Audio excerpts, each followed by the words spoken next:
Buenas tardes, vamos a comenzar este tiempo de estudio. Saludamos a quienes nos siguen a través de nuestro canal de YouTube. Esperamos que pronto podamos tener estas reuniones con la iglesia aquí presente, pero mientras eso no sea posible, continuaremos enseñando al pueblo del Señor por este medio.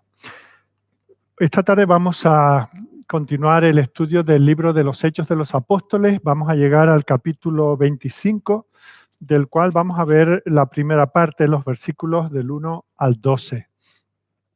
Hemos visto anteriormente cómo Pablo tiene que defenderse de las acusaciones de los judíos delante del tribunal del gobernador Félix. Este ha tenido que ser sustituido por su mala conducta, ha sido llamado a dar cuentas en Roma, y en su lugar es enviado este hombre Festo, cuya vista judicial vamos a considerar en esta tarde, y posteriormente veremos cómo va delante del rey Agripa. Así que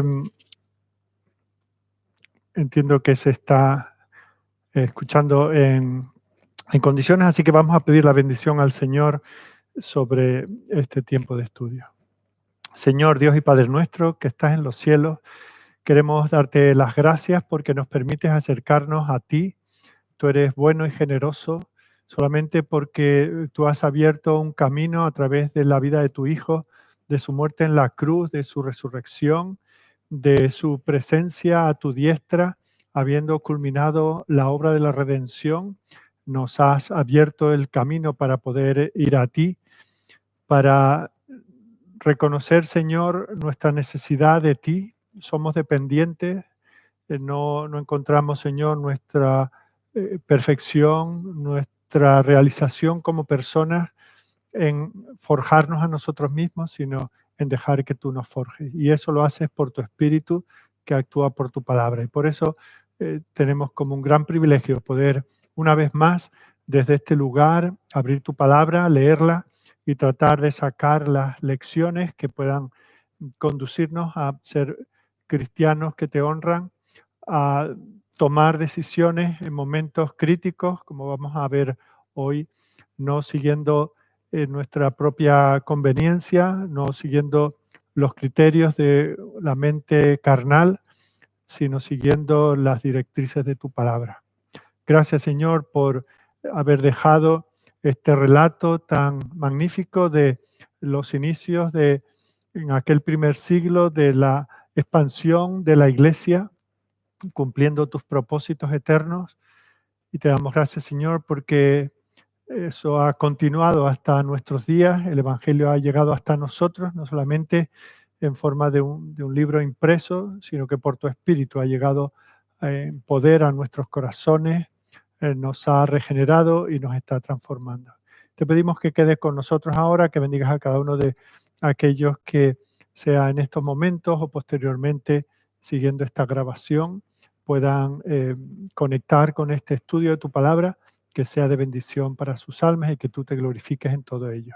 Te lo pedimos todo en el nombre de tu Hijo. Amén.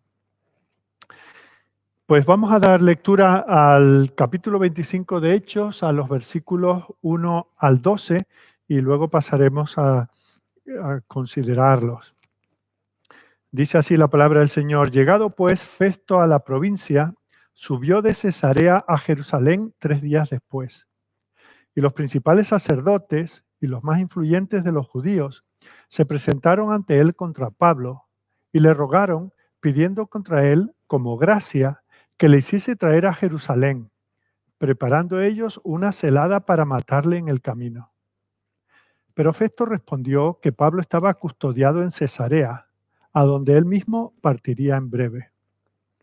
Los que de vosotros puedan, dijo, desciendan conmigo, y si hay algún crimen en este hombre, acúsenle. Y deteniéndose entre ellos no más de 8 o 10 días, venido a Cesarea, al siguiente día se sentó en el tribunal y mandó que fuese traído Pablo.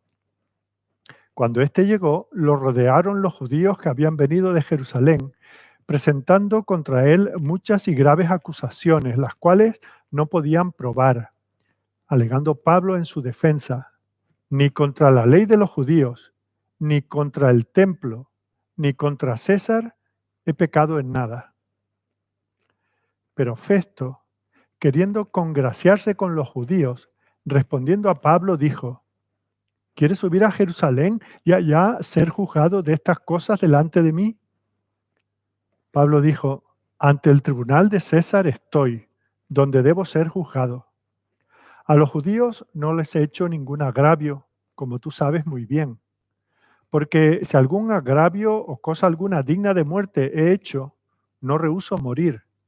Pero si nada hay de las cosas de que estos me acusan, nadie puede entregarme a ellos. A César apelo.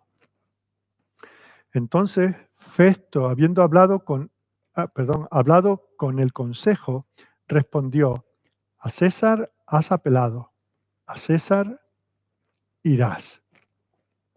Bueno, como he dicho en la breve introducción, antes de leer este pasaje, este capítulo nos relata en estos primeros versículos un segundo proceso judicial, legal.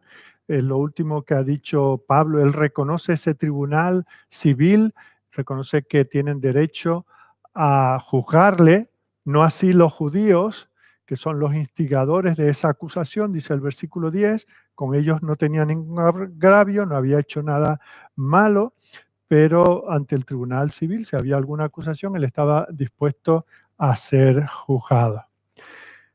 La semana pasada estuvimos viendo el juicio al que fue sometido bajo la dirección de Félix. Luego, en el capítulo 26, lo vamos a ver delante del rey Agripa. Y si comparamos el relato de este juicio que nos da Lucas con el anterior ante Félix y con el posterior ante Agripa, vemos que el relato realmente es muy breve. Se da por hecho que las acusaciones son las mismas y que la defensa de Pablo es la misma. Sin embargo, a pesar de que el grueso del proceso judicial ya lo hemos examinado, hoy quisiera que nos centremos no tanto en la defensa, el argumento, ya vimos la claridad, la inteligencia, la sabiduría que usa Pablo para defenderse, sino que hoy quisiera que me centrase en los personajes que aquí aparecen. Algunos son individuos y otros son grupos. En primer lugar, tenemos un grupo, los acusadores. ¿Quién presenta la acusación? Pues los ancianos en Jerusalén, los líderes del pueblo judío. En segundo lugar, vamos a ver el tribunal que está compuesto por este hombre Festo, el juez. Vamos a ver que es muy diferente en algunas cosas a Félix y lamentablemente en otras se parece también a Félix. Y en tercer lugar vamos a ver al apóstol. ¿Qué podemos decir ya del apóstol que no hayamos visto?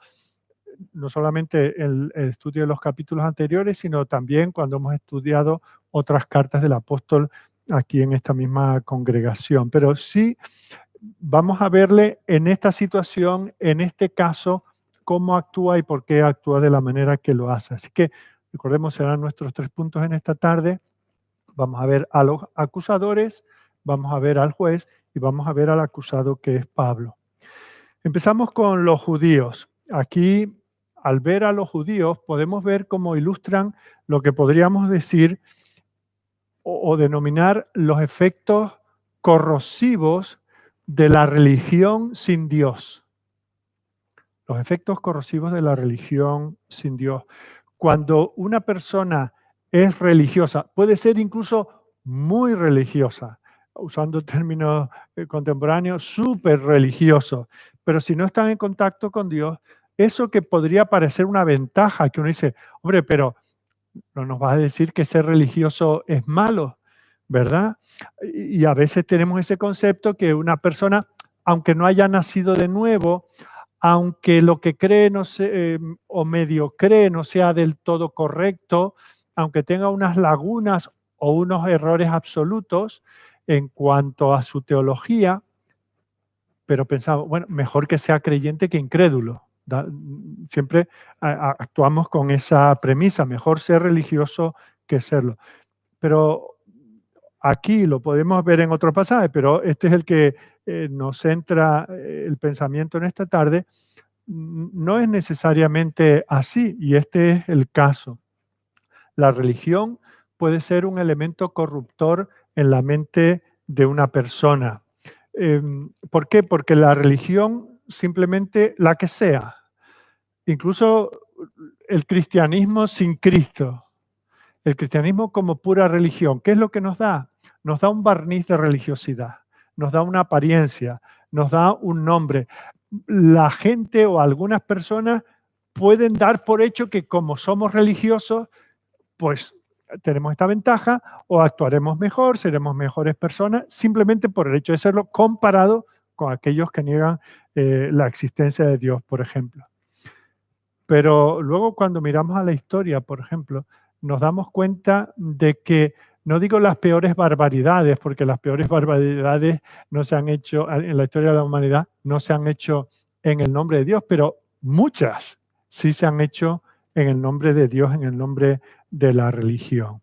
Y fijaos que aquí tenemos estos líderes religiosos que se nos dice en el versículo 3 que están en un nuevo intento. Ya aquí no son los celotes los que vienen a ellos y les proponen un plan, ya son ellos mismos los que dice que estaban preparando una celada para matarle en el camino.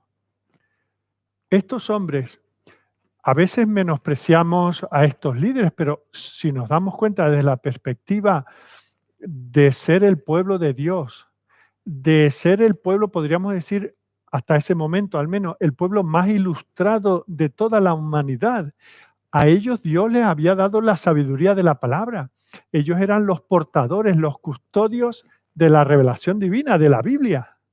Bueno, con todos estos privilegios, aún fijaos que ellos están maquinando por su odio a un individuo y a lo que representaba, están maquinando un acto criminal. Su propia ley, insuperable, no hay ninguna ley humana que haya podido superar, por ejemplo, los 10 mandamientos. Bueno, pues en los 10 mandamientos, en Éxodo 20:13, dice, no matarás. Eso era un principio básico, no era una ley menor ahí en un capítulo oscuro de algún libro de los que menos leemos en la Escritura. No, en su decálogo decía, no matarás. Claro, su religión les llevaba a no ir directamente y decirle al gobernador, mira, sácalo y que lo linchemos aquí, porque bueno, eso habría sido totalmente descabellado. Pero sí se habían convencido a sí mismos de que ya que por la vía legal, ya con un procedimiento judicial adecuado, uno previo, ¿os acordáis allí delante de Claudio Lisias, que lo rescató del templo, que casi lo matan? Ya allí hubo un intento de hacer justicia, eso no les gustó. Luego, delante de Félix, el veredicto que fue no dejarlo sin veredicto, eso tampoco les gustó. Y entonces ellos planearon, pues, lo que hoy en día llamamos, esto serían las cloacas del Estado, ¿verdad? Lo que no se puede obtener por vía legal, por vía judicial, ellos traman hacerlo, bueno, por las bravas. Ese era el odio que tenía, a pesar de que tenían una ley clara que decía no asesinarás. Y fijaos, aún si nosotros llegamos a hacer este ejercicio mental, que solo proponerlo me da un poco de grima a mí mismo, ¿no? Pensar, intentar ponernos desde su perspectiva, que ellos consideraban que la doctrina que este hombre propagaba era contraria a su fe o a su religión. Pero fijaos, cuando se encuentran con que la ley civil, la propia ley que ellos tenían dada por Dios, decía no matarás, y que para presentar a un individuo, a una acusación contra un individuo, era necesario mínimo que fuese una multiplicidad de testigos. No hay ninguno. Ese es el gran reto que una y otra vez presenta Pablo. Si hay algo que he hecho, que vengan los testigos. Bueno, pues ellos están dispuestos a saltarse eso. Líderes religiosos, que decimos, mejor religiosos que no serlo, pero fijaos, ¿de qué les valió a ellos? Estaban dispuestos a saltarse la ley con tal de obtener su propósito. Como digo, no es justificable, pero previamente habían sido, bueno, habían venido a ellos los celotes y le habían propuesto, ¿qué os parece? Nosotros hacemos el trabajo sucio de clavarle el cuchillo, cortarle la cabeza, vosotros convocad, eh, convocadlo como para celebrar un juicio. Bueno, ya vimos todo lo que eso suponía. Eran los celotes, aquellos que ponían sus metas políticas por encima de todo lo demás. Pero aquí estamos con los líderes del pueblo, con los ancianos, aquellos que están ahora negociando con la autoridad. Mira, tráelo para acá para ver si nosotros podemos hacer el trabajo sucio. Así que esta es la manera en que se extiende la maldad y esa es la razón por la cual, o una de las muchas razones por las cuales tenemos que asegurarnos de que lo que tenemos nosotros con Dios no es una simple religión, sino que tenemos una relación con Dios. Porque cuando Dios está en nuestros corazones, cuando Dios está en nuestras mentes, cuando Dios es el que moldea nuestra manera de pensar, de creer y de actuar, ya todos estos métodos ilícitos para conseguir un fin que podríamos considerar lícito, ya todos esos quedan descartados. Así que ante estos líderes judíos, la supuesta ventaja de la religión moralmente no les sirvió para nada. Bueno, el segundo personaje, hemos hablado de los que presentaban la acusación, vamos ahora a hablar del juez, y este hombre es este hombre Festo. Sabemos que su nombre era Porcio Festo. Si lo comparamos con el juez anterior, con Félix, podemos ver que tenía una gran diferencia, y es que a este hombre no le gustaba procrastinar como a Félix. Me dijo, bueno, ya te oiré, vamos a ver, tenemos que investigar otro día, si eso vuelve, ya veremos. No, este era un hombre que le gustaba terminar las cosas y no posponer sus decisiones. Fijaos porque es interesante cómo Lucas describe su llegada y su diligencia simplemente para cumplir la ley, ¿no? Dice que el versículo 1 dice, llegando pues Festo a la provincia, enseguida pensaríamos que es la provincia de Judea. Realmente Judea no era una provincia, era un distrito de la provincia de Siria. Pero bueno, no es que se equivoque Lucas al relatarlo, porque la expresión que él usa era la correcta. Así se denominaba a Judea dentro de la provincia de Siria. Bueno, el caso es que él viene de Roma. Y ahora imaginemos, incluso de hecho, sabemos lo que podía ser un viaje en el Mediterráneo o por el Mediterráneo de Roma a Cesarea, ¿no? Aún sin tener necesariamente mal tiempo, ni naufragios, ni nada, pero bueno, era un viaje cansado. Yo no podría pensar que una persona de estas con autoridad podría decir, bueno, voy a poner pie en tierra, voy a dejar de marear un poco, voy a reponerme, voy a ver qué tal está la situación por aquí, en Cesarea, luego subiré a Jerusalén y luego, entre otras muchas cosas a las que tengo que atender, pues me haré cargo de los casos de juicios que estén pendientes. Pero fijaos que esa no es la manera de proceder de este hombre. Vemos como inmediatamente él convoca a los líderes judíos para conferenciar con ellos. Él quiere saber qué es lo que estaba pasando y, por así decir, a qué se enfrentaba. Recordemos que esto no es una cosa que ocurrió como cada día en el mercado, pues alguien le robaría una gallina a otro, y como alguien tenía un pleito con su vecino porque le movió las lindes de sus terrenos. Habrían mil cosas, pero este fue un caso sonado. Recordemos que hubo que movilizar a casi 500 soldados del imperio para rescatar a Pablo y sacarlo de Jerusalén. Esto requiere una intendencia, esto requiere un presupuesto, etcétera. Así que no era una cosa menor. Y este hombre tenía, por así decirlo, en el triaje inicial que tiene que hacer de los casos que tiene que atender, pues este lo tendría los primeros de la lista. Mirad lo que dice en el versículo 6, vemos que está allí apenas un par de días y sube a Jerusalén, dice 3 días después. Y luego en el versículo 6 dice, y deteniéndose entre ellos no más de 8 o 10 días, venido a Cesarea, al siguiente día se sentó en el tribunal y mandó que fuese traído Pablo.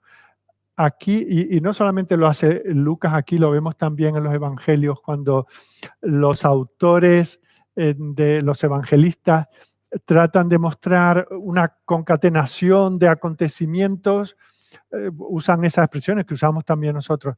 Inmediatamente al siguiente día, pasado el día de reposo, tratando de mostrar que esto no fue una cosa que, bueno, ahí las cosas de palacio van despacio y ya llegará. No, vemos cómo hay diligencia.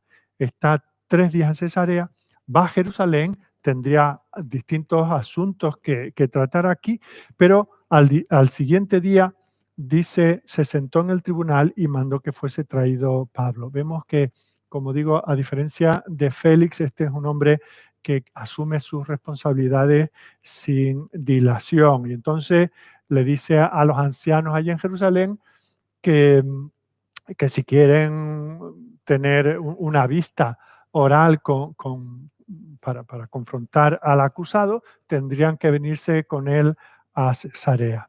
Vemos como en este sentido y en comparación con Félix, que sabemos de lo corrupto que era, vemos como este hombre tenía eso a favor, que era un hombre diligente en lo suyo. Pero tenía al menos un gran defecto muy notable que va a ser evidente aquí. Y en eso sí que se parece a Félix. Y es que quería agradar a la gente.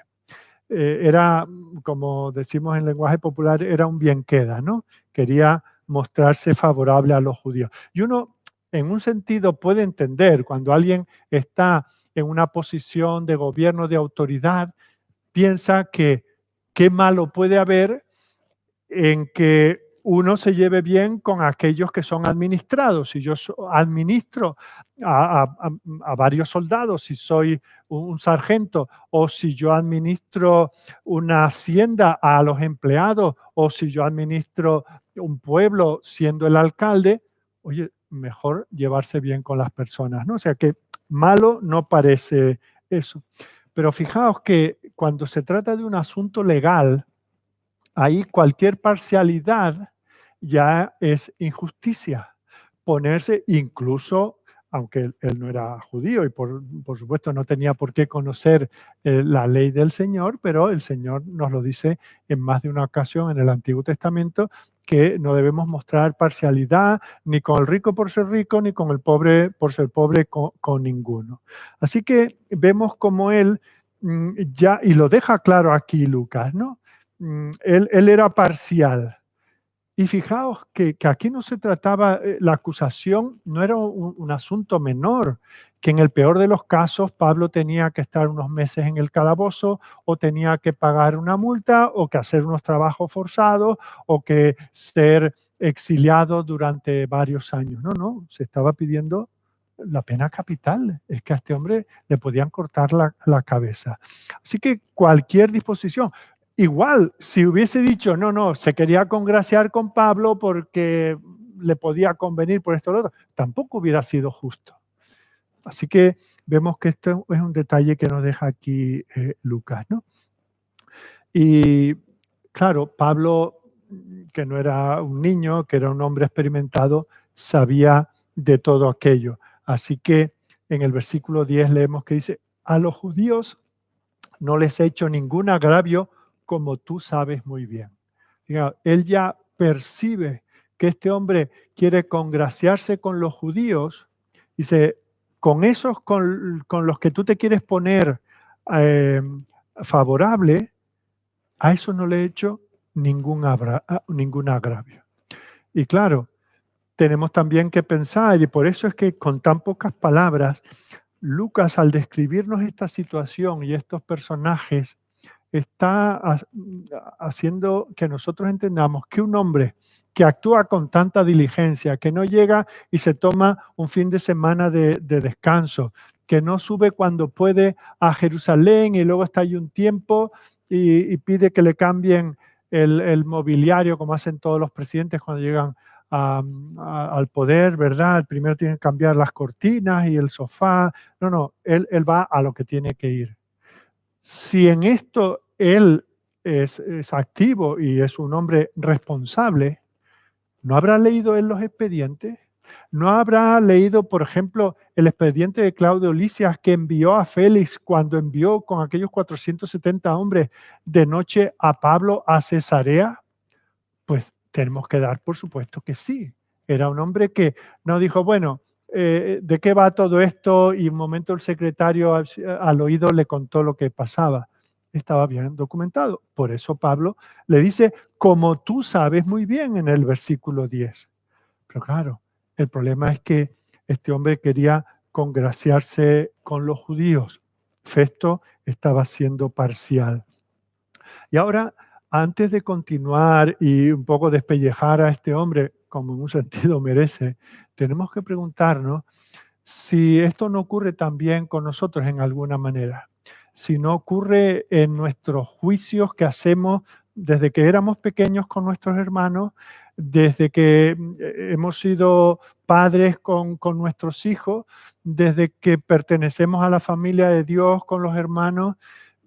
¿Cuántas veces no, si nos examinamos, no habremos sido culpables de querer congraciarnos con algunos, congraciarnos con aquellos que consideramos los que tienen el poder, los que pueden resultarnos conveniente tenerlos a nuestro lado o estar de su lado?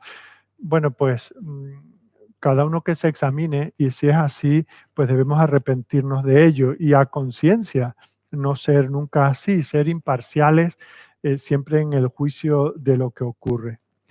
Bueno, dicho esto, el juicio en sí es tan breve que apenas podemos decir nada, ¿no? En el versículo 7 dice, cuando éste llegó, lo rodearon los judíos que habían venido de Jerusalén.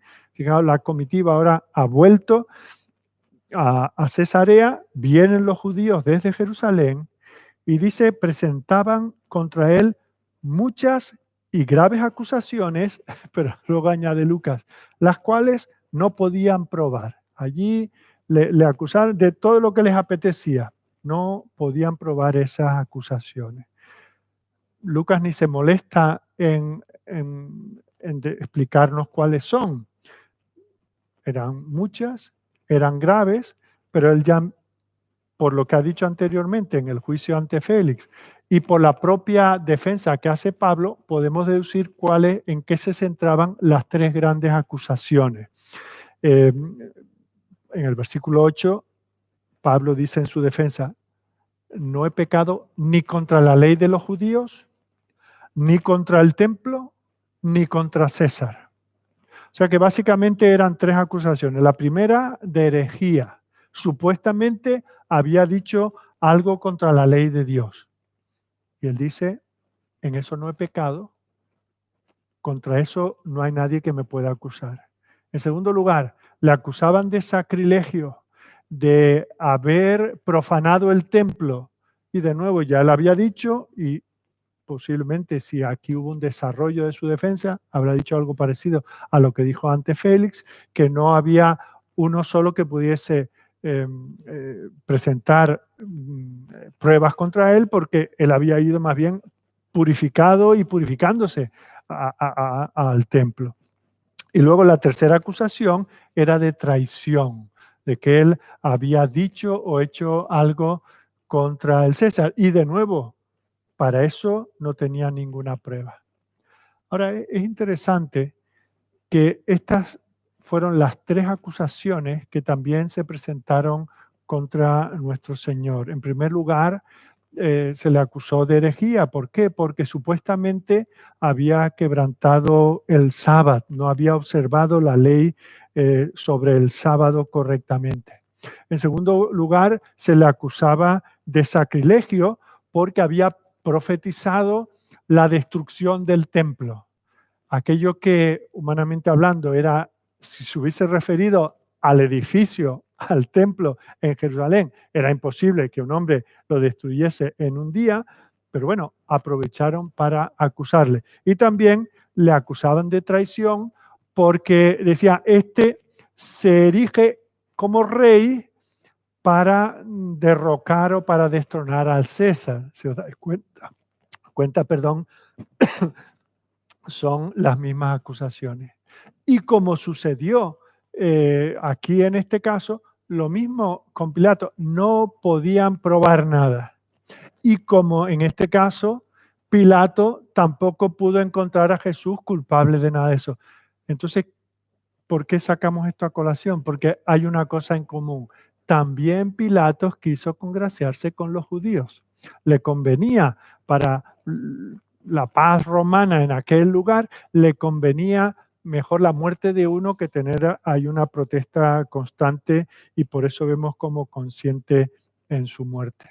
O sea que casi aquí vemos que se está creando un patrón, un modelo. Sucedió con el Señor, sucede con Pablo. ¿No sucede eso también con los cristianos, incluso en nuestros días?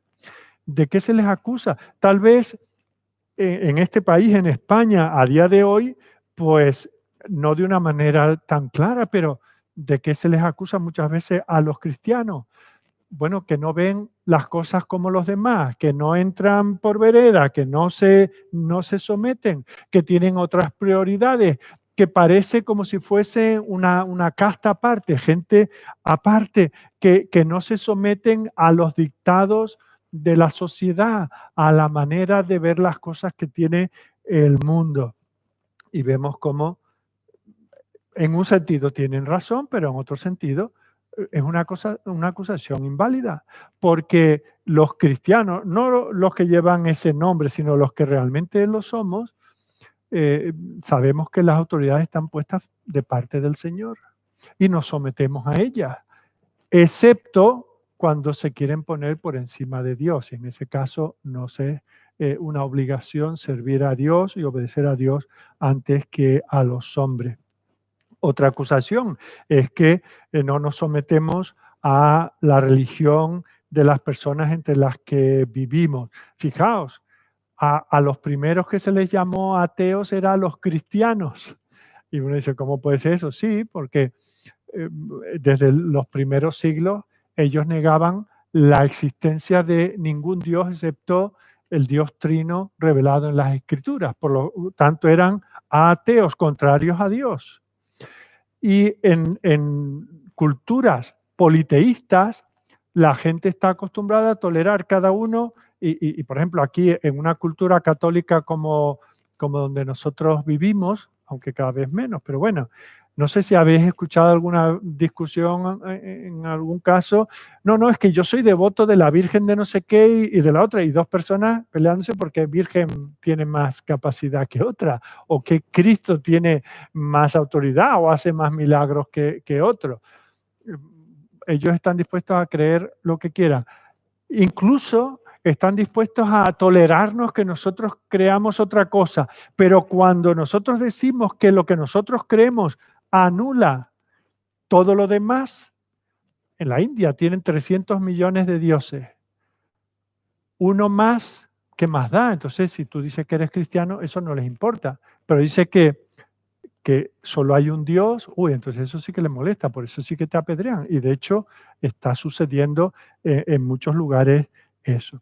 Y también se nos acusa de traición, ¿verdad? Hoy en día no, aquí donde nosotros estamos hoy, pues esto en un sentido no se da, pero los que tenemos un poco de edad sabemos que hace solo unas décadas, no hace tanto, en que ser protestante era un poco menos que ser un sedicioso, era ser alguien que era traidor a la patria. Y se pueden tolerar muchas filosofías y muchas cosas, excepto el ser cristiano.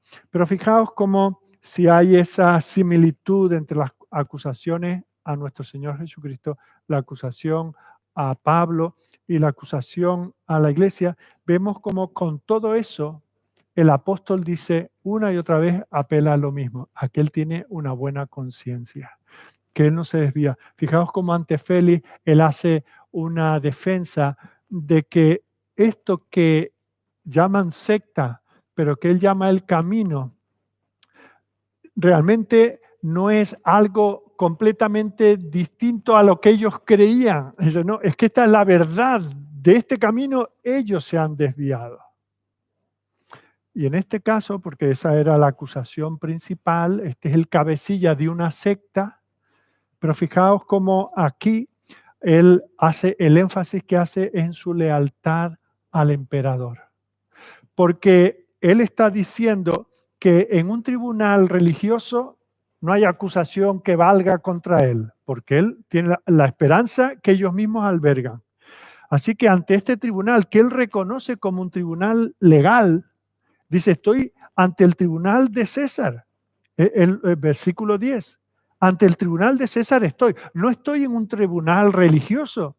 Ante este tribunal civil que yo reconozco, no hay ninguna acusación. Yo respeto al emperador. Y es interesante como en este capítulo se menciona hasta 8 veces, se menciona al César, 5 veces con esa expresión Caesar, de donde viene César, luego 2 veces Sebastos, que es el Augusto, y una vez aparece como mi Señor, con minúsculas, claro, en el versículo 26, con este informe que envía Festo al rey Agripa. Así que si hay algo que Lucas en su relato quiere dejar claro, es que si ya quedó determinado, aunque no con un veredicto, que en el ámbito religioso él no era culpable, Lucas aquí está haciendo énfasis, es que en el ámbito civil él no ha quebrantado ninguna ley.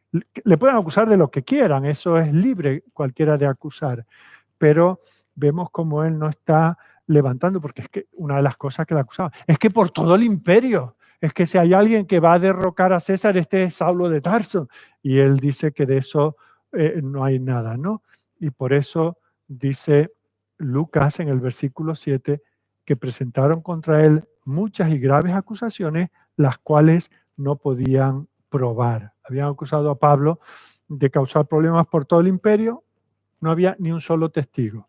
Le habían acusado de sacrilegio, no podían probarlo, él no fue allí a manchar el templo. Le acusaban de hablar mal de César y fijaos, él reconoce el tribunal ante el que está siendo juzgado. Y nosotros que vivimos en un país donde ha habido históricamente en las últimas décadas organizaciones terroristas, sabemos que en muchos juicios lo primero que hacen es negar la autoridad de ese tribunal que les juzga, ¿no? Y muchos son juzgados en rebelión, etc. No es el caso. Él está diciendo, reconozco este tribunal, es legítimo que yo como ciudadano romano comparezca. Una acusación, bien, aquí estoy. No rehúso ser juzgado, pero igual que ante las autoridades religiosas no hay pruebas contra mí, ante estas tampoco, y eso es de puro derecho decirlo. Así que Pablo no tiene que argumentar mucho más, posiblemente Lucas está aquí haciendo un resumen, pero no era necesario argumentar mucho más porque simplemente tenía que negar esas acusaciones. La carga de la prueba tenía que quedar sobre los acusadores. Él no tenía que demostrar su inocencia. Tenían ellos que supuestamente probar su culpabilidad. Y vemos como este hombre, Festo, un hombre que vemos que sabía, era apto para el cargo, por así decirlo, vemos cómo lo entiende y por lo tanto tampoco se atreve a condenar a Pablo. El gran problema por el cual ni Félix ni Festo lo dejan en libertad es lo mismo que ocurrió con Pilato. Quería congraciarse con los judíos. No quería echarse a los judíos encima. Así que se le ocurre una salida que, bueno, tenemos que intentar juzgarla, analizarla, y yo quisiera ser neutral y no poner en la escritura lo que no está, pero es que da la impresión de que la propuesta de salida a este conflicto que da Festo parece que dice, oye, pues mira, buscó una salida intermedia, pero como previamente sabemos que él quería congraciarse con los judíos, fijaos lo que le propone en ese mismo versículo, porque está además una oración gramatical justo después de la otra. Queriendo congraciarse con los judíos, respondiendo a Pablo, dijo, ¿quieres subir a Jerusalén y allá ser juzgado de estas cosas delante de mí? Fijaos, como diciendo, mira Pablo, realmente no sé cómo resolver esto. ¿Te parece que traslademos el tribunal a Jerusalén? Esto es contrario a toda lógica. Habían testigos, porque fijaos que Festo le dice a los líderes judíos que si tienen algo, que se vengan con él a Cesarea. Entonces, ¿qué va a cambiar? ¿Qué hay en Jerusalén? ¿Quién va a aparecer como testigo contra Pablo en Cesarea? En Jerusalén, que no esté aquí en Cesarea. Así que, ya digo, sin querer poner motivos malvados en este hombre, pero es difícil decir que este hombre estaba queriendo ser neutral. De nuevo, recordamos que este hombre sin duda, tuvo que conocer todo el historial de aquel caso. Él tuvo que saber que había sido trasladado con 470 hombres de escolta precisamente porque su vida corría peligro. Es que ahora iban a estar mejor las cosas, estaba mejor garantizada la justicia y el proceso judicial si volvían a Jerusalén. Y también debemos preguntarnos, ¿es que sus servicios de inteligencia eran ajenos a esa trama? Porque fijaos, cuando dos personas se ponen de acuerdo para cometer un delito, es posible que pasen y que nadie más se entere de ello. Pero es que tenemos a los celotes, tenemos a los saduceos, tenemos a los fariseos, tenemos a estos ancianos. Es muy difícil que no haya llegado a oídos de las autoridades cuando ya se sabían, porque de esto se había enterado hasta el sobrino de Pablo. Y es por eso que se le trasladó a Cesarea. Ahora este hombre no sabe el peligro que puede correr esa misión. Es que va de nuevo a movilizar a otros 500 hombres para llevarlo a Jerusalén. Va a estar garantizada su seguridad.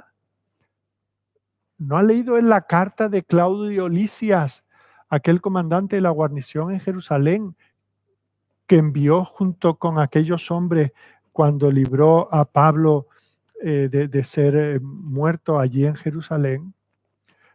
Pues yo me atrevo a decir que lo sabía y lo sabía bien, pero claro, posiblemente porque quería agradar a los judíos, esta era una manera de decir, bueno, mira, te ha escuchado mi antecesor Félix, te he escuchado yo, están estos acusadores, testigos contra ti no hay, pero sube a Jerusalén y allí tenemos otra vista. ¿No estaría él pensando que esa celada que estaba preparada contra él fácilmente podría llevarse a cabo y acabar con la vida de Pablo y muerto el perro se acabó la rabia?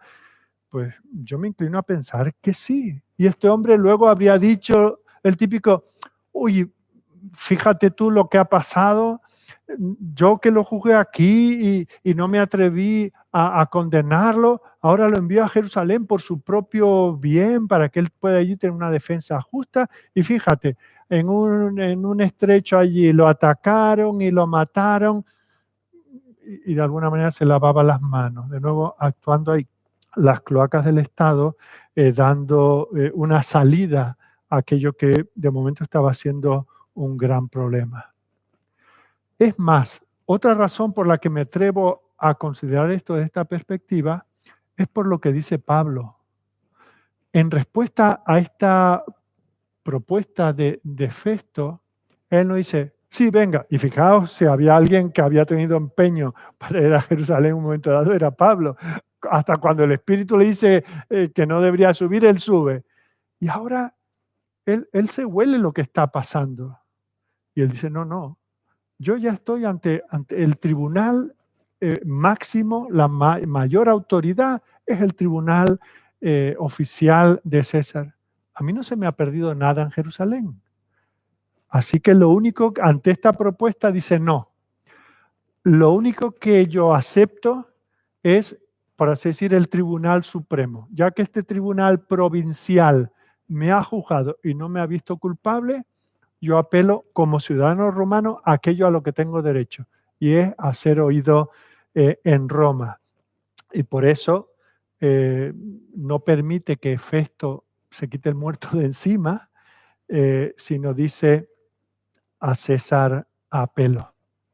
Y dice el versículo 12, entonces Festo, habiendo hablado con el consejo, se dio cuenta de que ante eso pidió consejo a sus asesores y vieron que legalmente, cuando alguien es, yo entiendo, no entiendo mucho del derecho romano, pero entiendo que es como en estos días cuando la policía está interrogando a un detenido en el momento en que dice quiero que esté presente mi abogado, pues ahí se tiene que parar todo el proceso. Y algo parecido ocurre aquí. Él apela a César y ya contra eso ni el propio Festo puede decir, pues vamos a Jerusalén, te guste o no te guste, ¿no? Entonces, eso me da a mí razones para creer no solamente que Pablo se olía todo esto, sino que eso formaba también parte del plan de Festo. Bueno, llegamos a nuestro tercer punto. Recuerdo, hemos visto a los acusadores, los judíos religiosos, pero que solo tenían ese barniz de piedad, estaban dispuestos hasta el asesinato con tal de quitarse del medio al que consideraban un rival. Luego hemos visto al juez, un hombre diligente en su trabajo, pero parcial, y a la hora de hacer justicia no se puede ser parcial. Y en tercer lugar vamos a ver a Pablo. Como digo, hemos visto muchas cosas del carácter de la persona, del hacer de Pablo, de su fe, de su entrega al Señor, pero quisiera que terminásemos esta noche viendo cómo actúa aquí. Fijaos que ahora tenemos aquí a Pablo como acusado. Hemos visto a los acusadores llenos de puro odio, con los ojos, por así decir, llenos de sangre, un odio asesino, un odio criminal. Por otro lado, Festo, que si hubiese tenido allí una vasija, también se hubiese lavado las manos. Pero en contraste con estos dos grupos, nos encontramos con Pablo. Fijaos que él no está de campo y playa, él está acusado de supuestos delitos que de haber sido encontrado culpable había sido ejecutado. Sin embargo, vemos cómo él sale airoso de esta situación. Es el único que sale victorioso. Primero, porque él se sabía inocente, apelaba a su conciencia. Y no solamente a su conciencia, sino apelaba a la sociedad. Si hay alguien que me pueda demostrar ante el tribunal como culpable, yo estoy dispuesto a aceptarlo. Pero no solamente lo vemos con esa paz de espíritu en esta situación, sino también la tiene porque él depende del Señor. Él sabe que el Señor es el Dios de las circunstancias. La mayoría de nosotros no vivimos generalmente en situaciones como esta.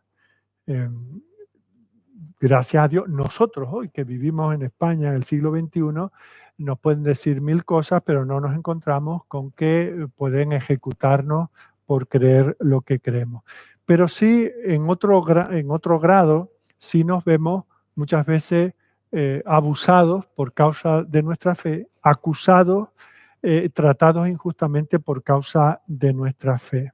Nos enfrentamos a un mundo que no ama a Dios, no ama los estándares de Dios, la santidad de Dios, las leyes de Dios, y por lo tanto no nos ama a nosotros.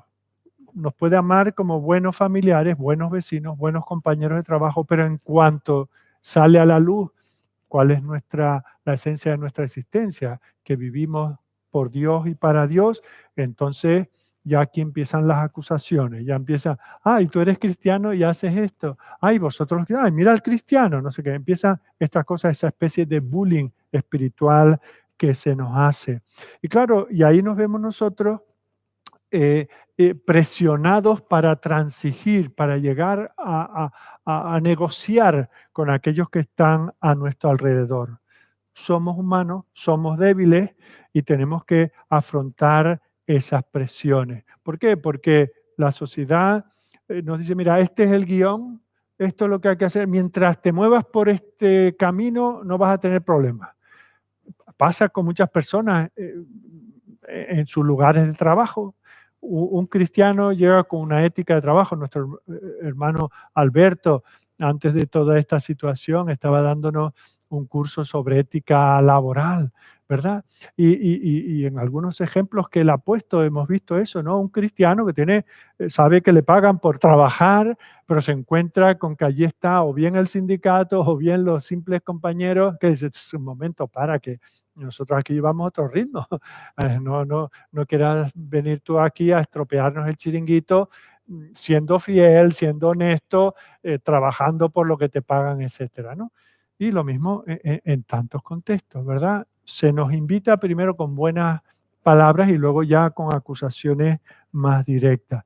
Y vemos como poco a poco, como el río que es pura agua la que va corriendo, pero va erosionando las riberas, vemos como así se pone nuestra fe y se pone nuestra ética y se ponen nuestros principios y nuestro temor de Dios se pone también en peligro, porque es fácil sucumbir, es fácil querer agradar, es fácil intentar no encontrar dificultades.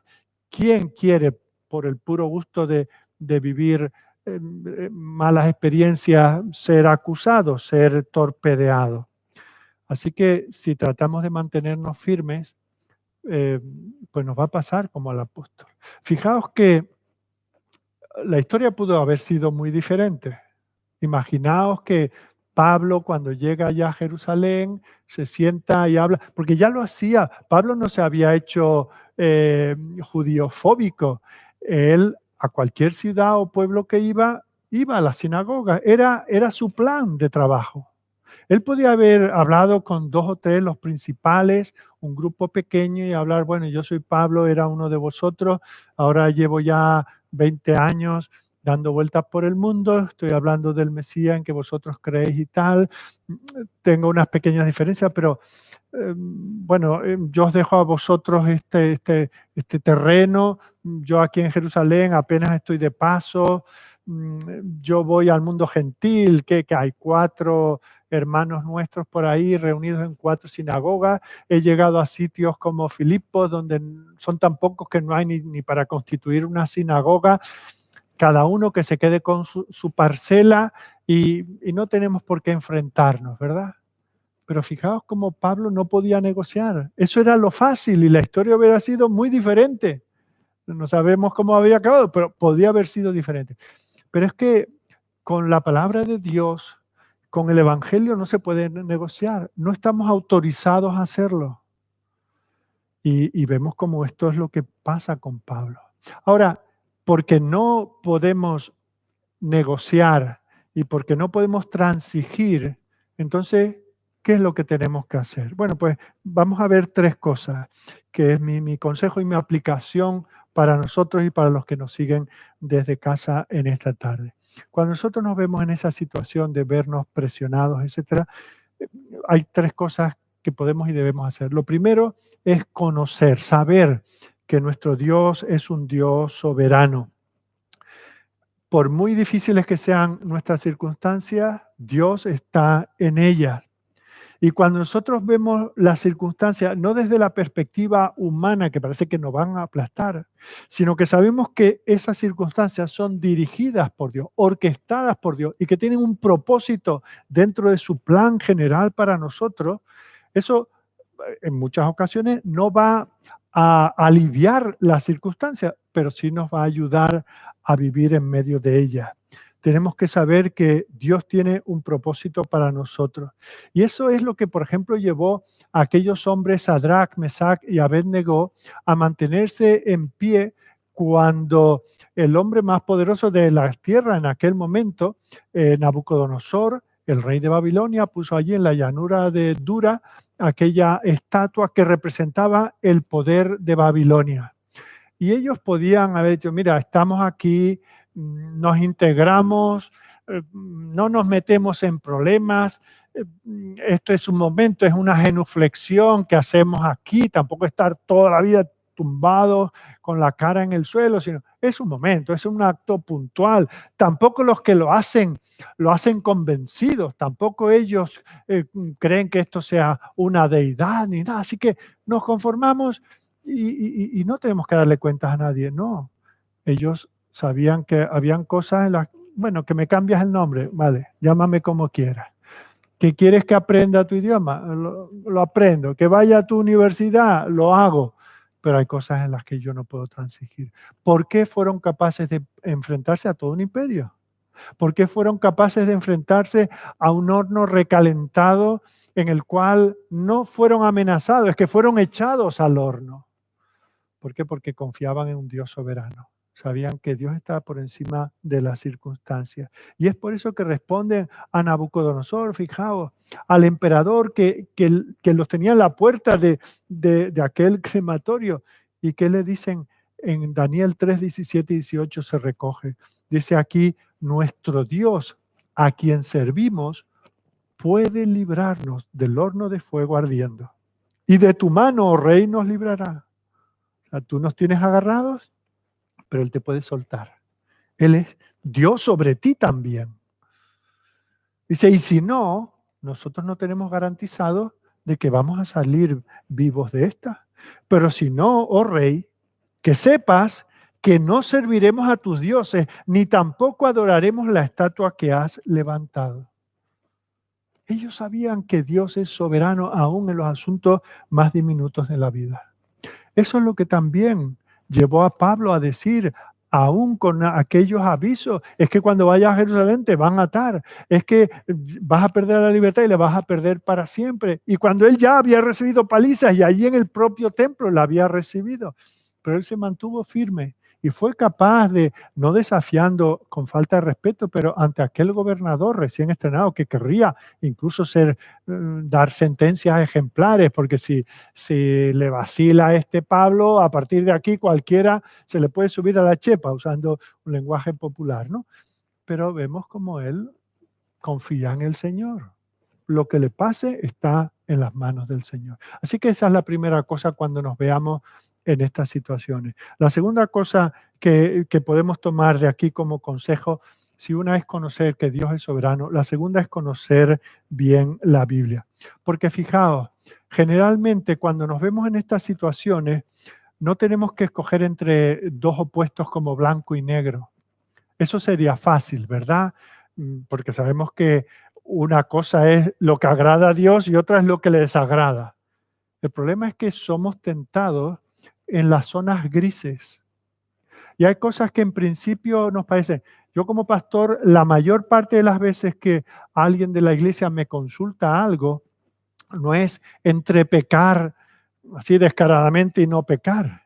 Son situaciones en las que hay toda una gama de grises y la persona no sabe cuál es la decisión más sabia. Es más, si en principio le parecía blanco con que consulte a 2 o 3 amigos, ya empiezan los grises, porque uno tendrá una opinión y el otro tendrá la otra.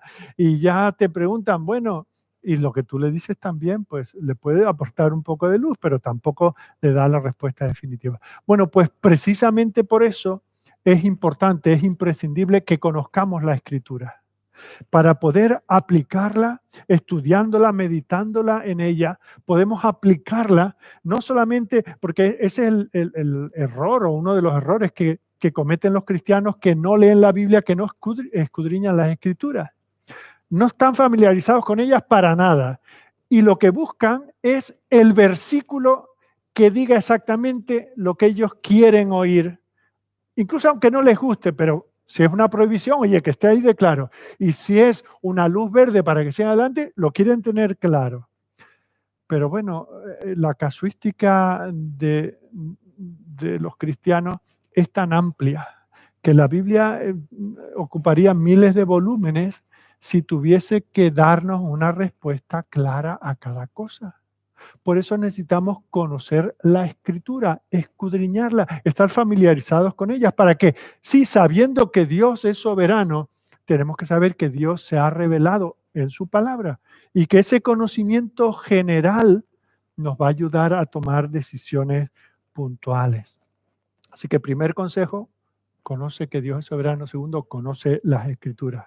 Y en tercer lugar, y tal vez la más difícil de poner en práctica, es estate preparado para pagar el precio que sea necesario. Tenemos que estar dispuestos a pagar el precio que sea necesario por permanecer fieles a Cristo. Cualquier precio, sí, cualquier precio. Hay momentos en la historia en que los cristianos se han visto en esta situación, la de estos tres hombres que hemos nombrado, la de Daniel. Inclínate, es un acto externo, es un acto físico, que no pasa nada si lo hace y te pones a dar vueltas. En el fondo, para otras cosas también me pongo de rodillas, podemos pensar. Pero fijaos que ellos lo tenían claro, ellos no iban a inclinarse.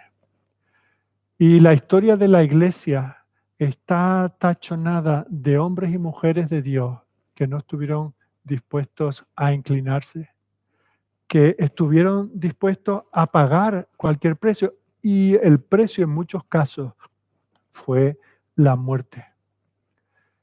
Claro, no siempre nosotros nos encontramos en ese extremo.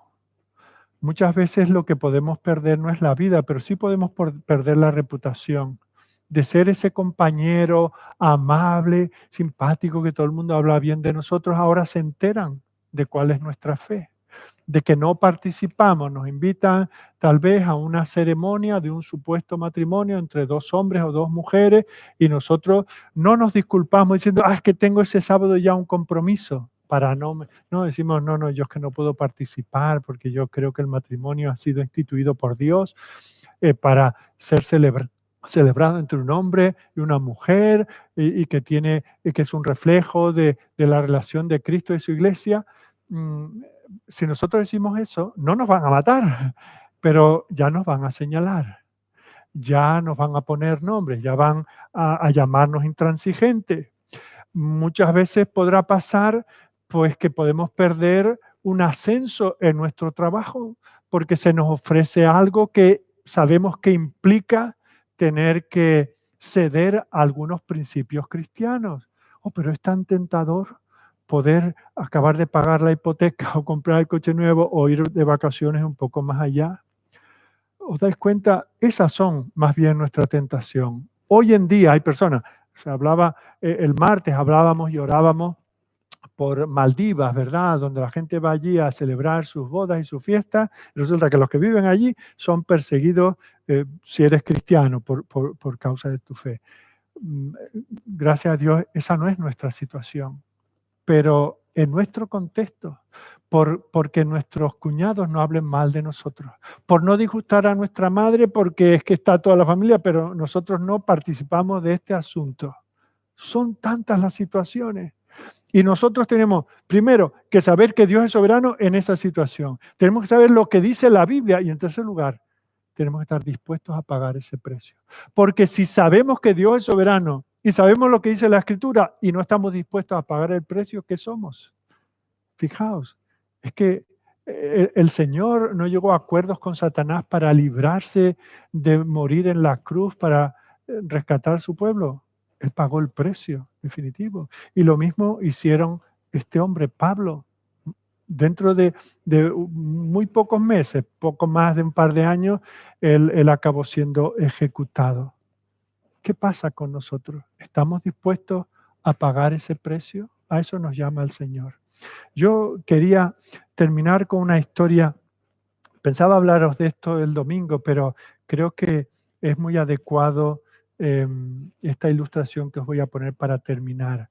Porque a lo largo de la historia ha habido muchos hombres y mujeres que han sufrido persecuciones, amenazas, palizas, han visto, porque no solamente la amenaza es contra ti, es contra los tuyos, es que si te dejan, te echan del trabajo, es tu esposa, son tus hijos, son tus padres a los que tal vez ayudas a comer cada día, los que están en peligro. Pero a eso nos llama el Señor. Y quiero terminar con una historia que conocí hace solo unas pocas semanas. En octubre de 1931, un misionero presbiteriano a la China llamado J.W. Vinson estaba visitando a unos creyentes a unos 30 kilómetros allí en China, a unos 30 kilómetros donde estaba la base de la misión. Y en esa población donde estaba, vinieron un grupo de 600 bandidos que retuvieron a unas 150 personas. Y aprovechando que este hombre era misionero, le ofrecieron ponerlo en libertad si escribía una carta en la cual pidiese, como era un rehén, por así decir, de importancia, le ofrecían la libertad si él, por medio de un escrito, hacía que las autoridades hicieran que el ejército se retirara de la zona. Y entonces él declinó, él dijo, mm, no haré esto a menos que todos los rehenes sean liberados. Entonces el jefe de aquella banda de bandidos eh, le puso una pistola en la cabeza y le pegó un tiro y luego pues acabaron decapitándolo. Y entre las personas que sobrevivieron había una niña que contó cómo sucedió esto. Y entonces cuando le apuntaron, porque él se negó a, a claudicar, había una niña que testifica que cuando le dijeron, ¿no tienes temor? Y él dijo, ¿temor de qué? Si disparas, ahora mismo voy a la presencia del Señor. Así que sin ese temor, el otro le descerró un tiro y lo mató, ¿no?